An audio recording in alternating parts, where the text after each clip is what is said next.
তো ওখানে আমাকে তারা 36 দিন ঘুমাতে দেয় নাই, আমাকে 36 দিন লাগাতার ঘুমাতে দেয় না। চিন্তা করা যায়, 40 দিন পর্যন্ত আমার চোখ বেঁধে রাখছে, আমার মাথা বেঁধে রাখছে। আমাকে প্রস্রাব করার পর্যাপ্ত সময় দেওয়া হতো না, পায়খানা করার পর্যাপ্ত সময় দেওয়া হতো না।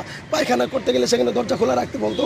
তারপর আমার পোশাক তারা খুলে নিয়েছিল, আমাকে পাগলের পোশাক রাখা হয়েছিল। ইলেকট্রিক শকের মাধ্যমে, ওখানে আর অনেক লোক আছে, ইলেকট্রিক শকের মাধ্যমে, গরম পানির মাধ্যমে, এরকম লাঠি পিটার মাধ্যমে, হাত প্লাস দিয়ে কোটাই ফেলার মাধ্যমে, সুই ঢুকা দেওয়ার মাধ্যমে, মানসিকভাবে বিভিন্নভাবে তারা টর্চার করতো। আমি মুফতি মোহাম্মদ শফিকুল ইসলাম, প্রিন্সিপাল মার্কাজুল সুনান মাদ্রাসা পূর্বাচল, ঢাকা।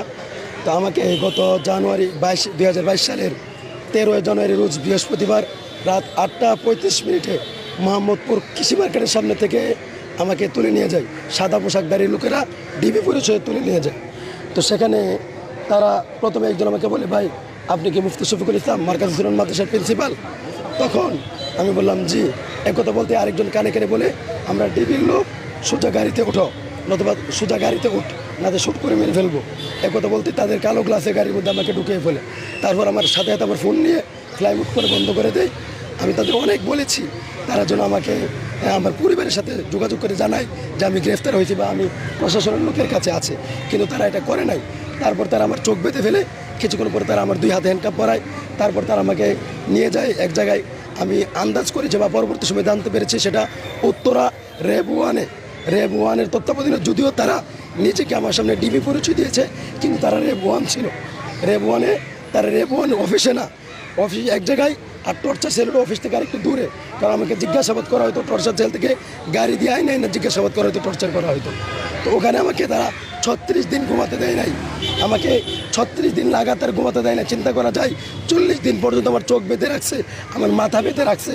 আমাকে নিয়মতান্ত্রিক ওযু করতে দেয় নাই, নামাজ পড়তে দেয় নাই, তেলাওয়াত করতে দেয় নাই, আমার পর্যাপ্ত খাবার দেয় নাই, আমাকে আলো দেখতে দেওয়া হয় নাই, আমাকে কারোর সাথে কথা বলতে দেওয়া হয় নাই, আমার পরিবারের খবর দিতে দেওয়া হয় নাই, আমাকে প্রস্রাব করার পর্যাপ্ত সময় দেওয়া হতো না, পায়খানা করার পর্যাপ্ত সময় দেওয়া হতো না। পায়খানা করতে গেলে সেখানে দরজা খোলা রাখতে বলতো। তারপর আমার পোশাক তারা খুলে নিয়েছিল, আমাকে পাগলের পোশাক রাখা হয়েছিল। ইলেকট্রিক শকের মাধ্যমে, ওখানে আর অনেক লোক আছে, ইলেকট্রিক শকের মাধ্যমে, গরম পানির মাধ্যমে, এরকম লাঠি পিটার মাধ্যমে, হাত প্লাস দিয়ে কোটাই ফেলার মাধ্যমে, সুই ঢুকা দেওয়ার মাধ্যমে, মানসিকভাবে বিভিন্নভাবে তারা টর্চার করতো। তারা বলতো আমাকে পাগল বানিয়ে ফেলবে। আমি শুধু কান্না করতাম, আল্লাহর কাছে দোয়া করতাম, আল্লাহ তুমি আমাকে সুস্থ রাখো, তারা জানি না আমাকে বাঁচায় রাখো। তারা আমাকে 3বার ক্রস ফায়ার দেওয়ার জন্য নিয়ে গেছিলো, তারা 3বার তারা আমাকে হত্যা করার জন্য নিয়ে গেছে, আমাকে ক্রস ফায়ার দিয়ে মেরে ফেলবে। আমি তাদের হাতে পায়ে ধরে বলতাম আমার কী অপরাধ, আমি কী করেছি। তারা বলছে তোমরা রাষ্ট্রের বিরুদ্ধে ষড়যন্ত্র করো, সরকারের বিরুদ্ধে কথা বলো, সরকারের বিরুদ্ধে বক্তব্য দাও, সরকারের বিরুদ্ধে জুমার খুতবা দাও। আমি বললাম আমি তো ছোটো মানুষ, আমার তো এত পরিচিতি নাই, আমি এতটা ফেমাসও না, আমার কথা কার কী আসা যায়, আমি আপনাদের এমন কী ক্ষতি করে ফেললাম, আমি তো কারো কোনো ক্ষতি করে নাই। আমি আমার জীবনে কাউকে বকা দেয় নাই, গালি করে নাই, কারো সম্পদ নষ্ট করে নাই, দুর্নীতি করে নাই, মিথ্যাচার করে নাই, কাউকে আঘাত করে নাই, কাউকে হত্যা করে নাই, কোনো ধরনের অপরাধ কারোর সাথে করি না। তারপরেও তারা আমাকে এরকমভাবে নির্মমভাবে অত্যাচার করে 40 দিন আমার চোখ বেঁধে রেখেছে। তারপরে 40 দিন পরে তারা আমাকে আমার পোশাক পরতে দেয়। তারপরে তারা আমাকে এক জায়গায় নিয়ে গেছে, সেখান থেকে আমাকে নিয়ে গেছে মেরে ফেলবে। তারপরে তারা এই গাড়ি চেঞ্জ করে অন্য গাড়িতে দিল। 40 দিন পরে রাত 12টায় আমি চোখ খুলে দেখি নীলফামারী র্যাব 13 সিপিপি র্যাব 13তে আমাকে সেখানে নেওয়া হয়েছে। আমি বললাম আমাকে আপনাদের কাছে কে দিয়ে গেলো? তারা বললো আমরা জানি, আমরা বলতে পারবো না, অন্য জায়গা থেকে দেওয়া হয়েছে, যেখানে তোমাকে নেওয়া হয়েছিল সেখানে তোমাকে মেরে ফেলতে নেওয়া হয়েছিল, তুমি বেঁচে গেছো, আমাদের কাছে আসছো। তারপরে তারা আমাকে অনেক টর্চার নির্যাতন করার পরও নীলফামারী র্যাব 13 এরা আমাকে টর্চার নির্যাতন করার পরে আমি ব্যতীত আমার অসুস্থ হওয়া সত্ত্বেও তাদেরকে বলেছিলাম আমাকে চিকিৎসা করানোর জন্য। তারা আমাকে হসপিটাল নিয়ে গেছে, বলছে ডাক্তারের কাছে যাই বলবো তোমার কোনো অসুবিধা নাই। আমি ডাক্তারের কাছে বলতেছি যে আমার অসুস্থতার কথা, সেখানে ডাক্তার আমার কথা গ্রহণ করে নাই। তারাও ডাক্তারকে বলে দিচ্ছে যেন আমার কোনো অসুস্থতার রিপোর্ট তৈরি না হয়। ডাক্তার ভুয়া মিথ্যা রিপোর্ট তৈরি করেছে, আমি সুস্থ।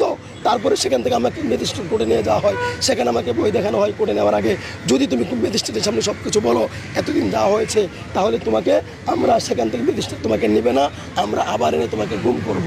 আর যদি বলো আমরা যেভাবে বলি এইভাবে যদি বলো, তাহলে ম্যাজিস্ট্রেটের কাছে দিয়ে দিলে তোমাকে একটা মামলা দেওয়া হবে, তারপরে তুমি জামিনে বের হয়ে যেতে পারবা। আমি তাদের হাতে বেয়ে ধরে বলছি স্যার যে কোনো মূল্যে হোক আমাকে বের হওয়ার ব্যবস্থা করুন, অথবা ম্যাজিস্ট্রেটের কাছে দেন। তখন তারা বলে ম্যাজিস্ট্রেটের কাছে যদি যেতে চাও তাহলে তারা কতগুলো কথা বলে দিয়েছে, এগুলো বলতে হবে, তারা বিভিন্ন অন্যায়ের কথা বলেছে, এগুলো স্বীকার করতে হবে। আমি চিনি না ওই এলাকা, রাস্তাঘাট কোনো কিছুই চিনি না। তারপরে সেখানে ম্যাজিস্ট্রেটের সামনে আমাকে নিয়ে বলছে কোথায়, আমাকে বলছে গতকালকে তারা গ্রেফতার করেছে, গতকালকে তারা 40 দিন টর্চার করছে, এটা বলে নাই, গতকালকে তারা গ্রেফতার করেছে। তারপরে ম্যাজিস্ট্রেটের সামনে এই কথা বলেছে। আমি ম্যাজিস্ট্রেট আমাকে জিজ্ঞেস করলো এখানে তুমি কোথায় আসছো না কেন, আমি বলছি স্যার আমি এখানে কোনো কিছু চিনি না। তারা আমাকে এভাবে তারা আমাকে ওই পরের ঘটনাগুলো বলতে দেয় না, দাঁড়ায় ছিল। তারপরে ম্যাজিস্ট্রেট আমাকে জেলখানায় পাঠায়, সেখানে অনেক কাহিনী, জেলখানার ভিতরে সেলের ভিতরে এখানে নির্যাতন করা হয়তো। প্রথমত কথা হলো লাঠিতে পিটানো হয়তো, আর আমাকে সবচেয়ে বেশি কষ্ট দেওয়া হয়েছে আমাকে লাগাতার 36 দিন ঘুমাতে দেওয়া হয়নি, আমাকে দাঁড়িয়ে রাখা হয়েছে।